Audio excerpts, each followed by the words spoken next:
지난 1944년 14살의 나이로 일본 미쓰비시 중공업에 강제 동원됐던 양금덕 할머니.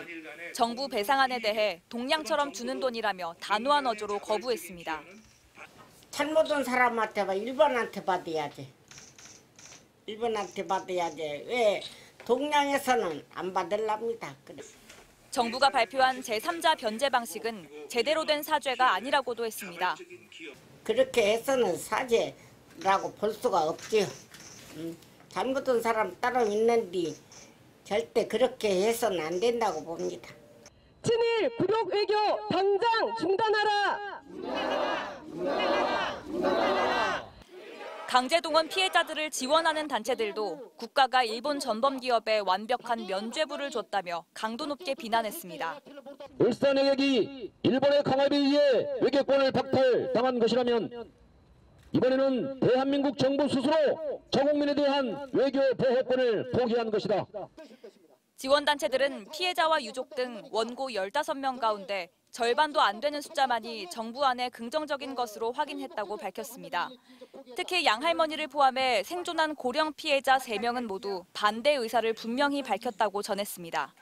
법률 대리인단은 정부 해법에 동의하지 않는 피해자들의 경우 정부가 공탁 등의 방식으로 채권을 일방적으로 소멸시킬 수 없다며 일본 기업의 배상을 위한 법적 절차를 계속 밟겠다는 의사도 분명히 했습니다. 기존의 집행 절차를 신속하게 진행하고 새로운 압류 및 추심 명령에 따른 추심금 청구 소송을 진행할 예정입니다. 피고 기업으로부터 배상을 받고자 하는 피해자들의 의사를 이렇게 존중하고자 합니다.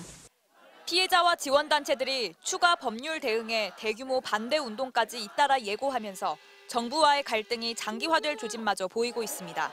MBC 뉴스 이다현입니다. 15나이에 일본 제철소에 끌려갔던 이춘식 할아버지는 지난 2018년 최종 승소 판결을 받았습니다.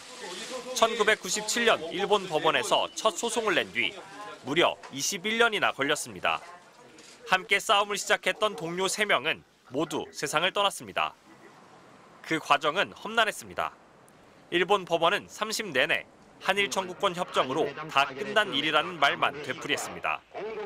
우리 법원 문을 두드렸지만 1심과 2심은 일본 법원과 같은 논리를 내밀었습니다. 일본 눈치를 본 박근혜 정부와 상고법원 도입을 위해 정부 눈치를 본 양승태 사법부가 이 사건의 결론을 미루기로 거래했다는 의혹까지 불거졌습니다. 재판을 무슨 흥정거리로 삼아서 그걸로서 거래를 하고 그런 일은 꿈도 꿀 수 없는. 일본에서 3심, 한국에서 3심에 이어 파기환송심과 다시 대법원까지 8번의 재판 끝에 대법원은 일본 기업들의 강제 동원은 불법적인 전쟁 범죄라고 못 봤고 일본 기업의 배상 책임을 인정했습니다. 4년이 지나도록 일본 기업들은 이 판결 자체를 무시해왔습니다. 정부의 이번 합의안대로면 배상은 문제없이 마무리되는 걸까? 앞으로 전망도 결코 순탄치 않습니다.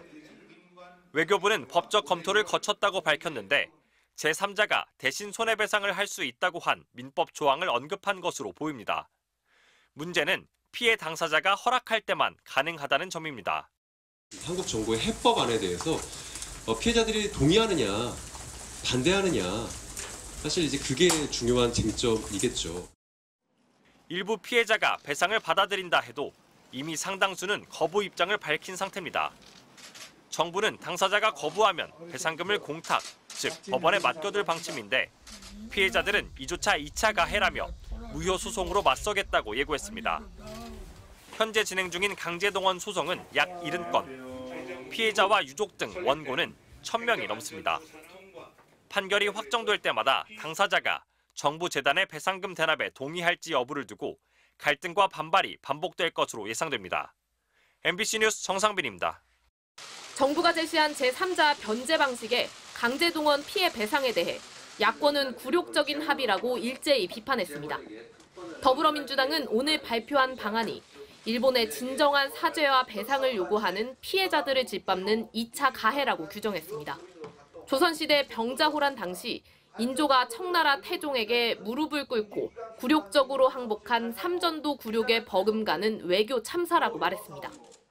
가히 삼전도 구력의 버금가는 외교사 최대 치욕이자 오점이 아닐 수가 없습니다.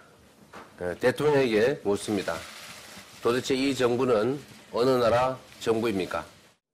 정의당도 윤석열 대통령이 일본 전범 기업의 변호사를 자처하고 있다며 굴욕적인 외교를 당장 중단하라고 요구했습니다. 대체 왜 한국의 실리 하나 챙기지 못한 채 일본 전범 기업의 채권을 소멸해주기 위해 해결사를 자처하는 것입니까? 반면 국민의힘은 강제동원 피해 배상 문제를 전 정부 누구도 해결하려 하지 않아 한일 관계가 경색된 채 방치돼 왔다며 지난 정부의 책임을 주장했습니다. 그러면서 이번 피해 배상 해법은 대승적 결단으로 문제를 해결하는 새로운 출발점이 될 수 있다고 옹호했습니다. 세계 정세의 변화, 한미일 안보 협력이 그 어느 때보다도 강조되는 시점, 이런 것들이 종합적으로 고려된 어떤 해법 모색이 아니었을까. 정부가 일본 전범 기업이 아닌 한국 기업이 강제동원 피해 배상금을 지급하는 제3자 변제 방안을 공식화한 만큼 앞으로 이어질 한일 외교를 둘러싼 정치권의 공방도 더욱 거세질 전망입니다. MBC 뉴스 조희영입니다. 네, 정부의 오늘 발표로 강제동원 배상 문제에 둘러싼 여러 갈등 이제 끝날 수 있을까요? 그렇다고 보는 시각 많지는 않아 보입니다. 엄진 기자와 좀 더 짚어보겠습니다. 자, 엄 기자, 여전히 피해자들은 반발하고 있고 법적인 쟁점도 아까 보면은 아직 여전히 남아 있는 것 같습니다. 이런데도 정부가 발표를 강행한 배경 어떻게 봐야 될까요? 정부의 설명만 들어보면 협상의 결과라기보다는 우리 정부의 결단, 양보에 가깝습니다. 조속한 해법이 필요했다는 이유로 정부는 두 가지를 들었습니다. 네. 15분 가운데 3분만 살아계실 정도로 피해자가 고령이라는 것, 네. 배상금이 빨리 지급되길 원했던 유족이 일부 있었던 것도 사실이고요.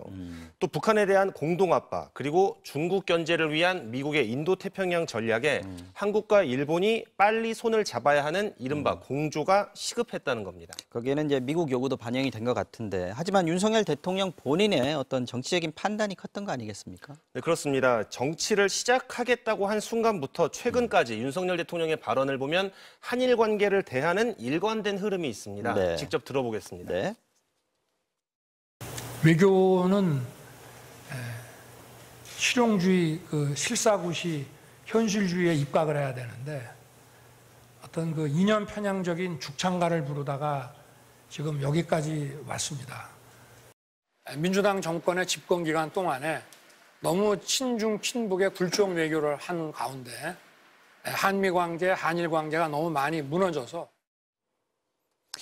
일종의 정치적인 가치관이 들어있었다 이렇게 봐야 될 것 같은데, 하지만 윤 대통령도 국내 여론이 이 발표하고 나면 안 좋아질 거다 이런 예상은 하지 않았겠습니까? 윤 대통령이 스스로 말하듯이 결단을 한 건데 최종적으로 결심을 한 배경이 있을 것 같습니다. 윤 대통령이 대선 후보 시절에 이런 말도 했습니다. 위안부, 강제징용, 또 안보협력 이 문제를 하나의 테이블에 올려서 그랜드 바겐, 즉 일괄 타결하겠다는 건데요. 네. 일본이 조금도 물러서지 않는 상황이지만 한일 관계를 회복하는 게 이익이 좀 더 크다고 보는 거고요. 이 관계 복원을 계기로 해서 안보에서 경제 분야까지 한미일의 협력 범위를 넓혀보겠다 이런 판단입니다. 계속 나오는 얘기지만 미래지향적인 결단이다. 네. 2015년 위안부 합의 때도 이게 좀 비슷했던 상황인 것 같은데 결국 원점으로 돌아가지 않았습니까? 정권 바뀌고요. 그때와 다르다고 볼 수 있습니까?